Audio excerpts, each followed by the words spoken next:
Dance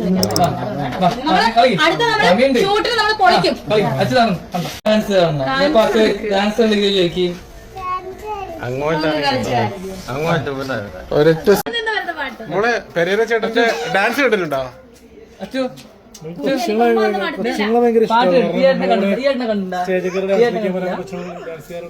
ഈ ചേട്ടന്റെ dance വൈറലാണ്. Dance കാണണം അച്ഛന് പ്രത്യേകത ഡാൻസ് കാണണം ഡാൻസ് കാണണം ഡാൻസ് കളിക്കാൻ ചോദിക്കും.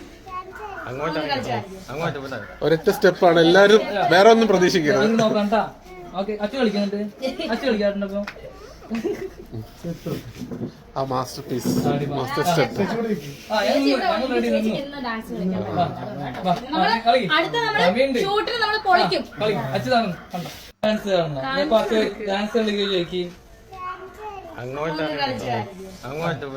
ഒരൊറ്റ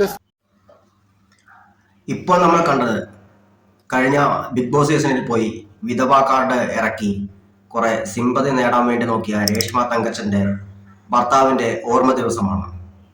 മരിച്ചുപോയ കൊല്ലം സുധിയുടെ രണ്ടാമത്തെ ഓർമ്മ ദിവസം. ഭർത്താവിന്റെ ഓർമ്മ ദിനത്തിനോട് അനുബന്ധിച്ച് നടത്തിയ കലാപരിപാടി, അലൻ ജോസ് പെരേരയുടെ ഡാൻസ്. പൊതുവെ ഈ നാറി ഏതൊരു സ്റ്റേജിൽ പോയിട്ട് ഈ മാതിരി പ്രവൃത്തി കാണിക്കാറുണ്ട്. അവനെ പറഞ്ഞിട്ട് കാര്യമില്ല, കാരണം അവനവിടെ അനുവാദം കൊടുത്തത് ഈ പറയുന്ന രേഷ്മ തങ്കച്ചനാണ്. ഈ പറയുന്ന രേഷ്മ തങ്കച്ചനെ പറയായിരുന്നു ഈ ഒരു നാറിയ പരിപാടി ഇവിടെ കാണിക്കാൻ പാടില്ലെന്ന്. പക്ഷെ അവൾ ചെയ്തത് ഈ പറയുന്ന അലിഞ്ഞോസിനെ സപ്പോർട്ട് ചെയ്യുകയാണ് ചെയ്തത്. രേഷ്മ തങ്കച്ചന് മാത്രമല്ല ഭർത്താവിനെ നഷ്ടപ്പെട്ടിട്ടുണ്ട്, പല സ്ത്രീകൾക്കും നഷ്ടപ്പെട്ടിട്ടുണ്ട്. കുറച്ച് മാസങ്ങൾക്ക് മുമ്പാണ് എനിക്ക് എൻ്റെ അച്ഛനെ നഷ്ടമായത്. എനിക്ക് എൻ്റെ അച്ഛനെ നഷ്ടമായപ്പോൾ എൻ്റെ അമ്മയ്ക്ക് നഷ്ടമായത് സ്വന്തം ഭർത്താവിനെയാണ്. എൻ്റെ അമ്മ ഇതുപോലുള്ള പ്രവൃത്തി, അല്ലെങ്കിൽ ഈ പറയുന്ന ഭർത്താവ് മരിച്ചിട്ടുള്ള ഏതൊരു സ്ത്രീയും ഇതുപോലെ ചെയ്യുന്നില്ല. അവർ പക്ഷെ ഒരു വേറെ കല്യാണം കഴിച്ച് പോയേക്കാം എന്ന് കരുതി ഇതുപോലെ ഈ വൃത്തികെട്ട കോമാളിത്തരം സമൂഹത്തിന് മുമ്പിൽ കാട്ടിക്കൂട്ടുന്ന ഈ പ്രവണത, രേഷ്മ തങ്കച്ചന്റെ ഈ തൊലിക്കെട്ടി, അത് അപാരം തന്നെയാണ്. രേഷ്മ തങ്കച്ചൻ എണീക്കുന്നത് മുതൽ അന്ന് ഉറങ്ങുന്നത് വരെ അതിനകത്ത് കുറെ ക്യാമറ കണ്ണുകൾ ഉണ്ടായിരുന്നു. അതിൽ കുറച്ച് മീഡിയ എങ്കിലും ഈ പറയുന്ന ക്ലിപ്പ് പുറത്തുവിട്ടിട്ടുണ്ട്. പലരും ഇന്ന് ആ ക്ലിപ്പുകൾ ഡിലീറ്റും ചെയ്തിട്ടുണ്ട്. പിന്നെ നമ്മുടെ രണാനോണ വേറൊരു കാര്യം കൂടി അതിനകത്ത് വ്യക്തമായി പറയുന്നുണ്ട്. അതെന്താന്ന് കൂടി നമുക്കൊന്ന് നോക്കാം.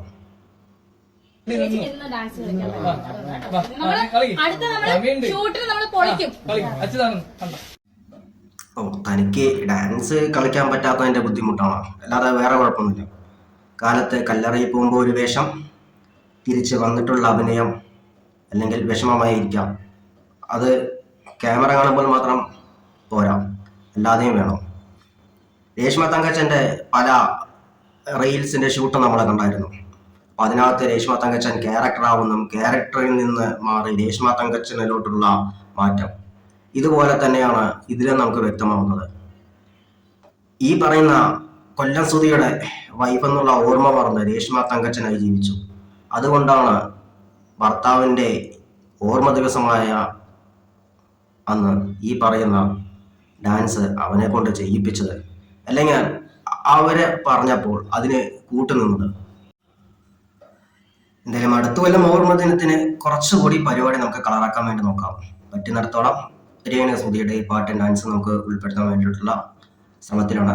എന്തായാലും അടുത്ത കൊല്ലം ഇതിനേക്കാൾ പരിപാടി ഗംഭീരമാകുമെന്ന് വിചാരിക്കുന്നു. ഇതിനേക്കാൾ ഓൺലൈൻ മീഡിയയുടെ നല്ല അറ്റൻഷൻ കിട്ടട്ടെ. അന്ന് നിന്നേക്കാൾ ബുദ്ധിയുള്ളത് കൊണ്ട് അലൻ ജോസ് പെരേര ഒന്നും അവിടെ പ്രവർത്തിച്ചില്ല. അല്ലെങ്കിൽ ആ നാറി ആ ഒരു സമൂഹത്തിന് ചുറ്റിപ്പറ്റിയിട്ടുള്ള ഒരു പാട്ടോ ഡാൻസ് ആയിരിക്കും അന്ന് അവിടെ കളിച്ചിട്ടുണ്ടാവാം.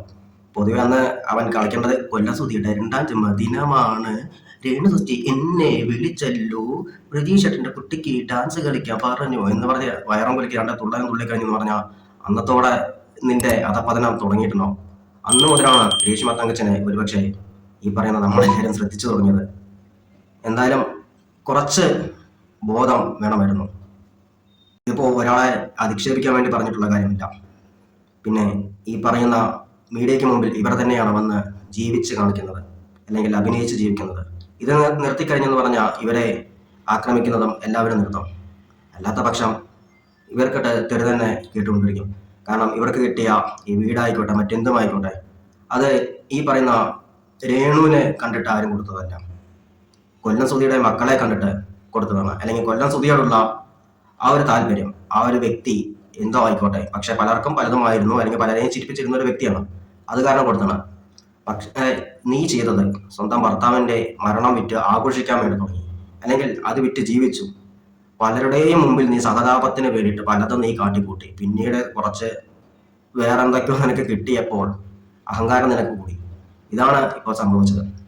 അപ്പോൾ ചാനൽ ആദ്യമായിട്ട് കാണുന്നവരാണെങ്കിൽ ലൈക്ക് ചെയ്യുക, സബ്സ്ക്രൈബ് ചെയ്യുക, സപ്പോർട്ട് ചെയ്യുക.